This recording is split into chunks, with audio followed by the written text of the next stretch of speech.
One of the best treats is coconut chocolate. This delicious snack combines sweet chocolate with creamy coconut for a tasty experience. You can find it in many forms like bars, bites, or even cookies. Coconut chocolate bars have often a smooth chocolate coating with soft coconut filled inside.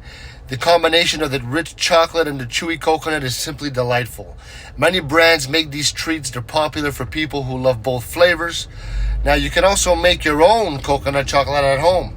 So basically, just melt some chocolate in a bowl and, mix it with shredded coconut. Then drop a spoonful of baking sheet and let them cool until they harden. This way you can enjoy fresh coconut chocolate anytime. And it's the best way to go because, you're taking two ingredients and you're combining them together. Coconut chocolate is great for parties, snacks, or desserts. It's easy to share with family and friends. Everyone loves it. Plus, it can be a fun surprise in lunchboxes. Whether you buy it or make it, coconut chocolate is a yummy treat that combines two flavors. And, it's perfect for satisfying your sweet tooth and brings a taste of tropical paradise with every bite.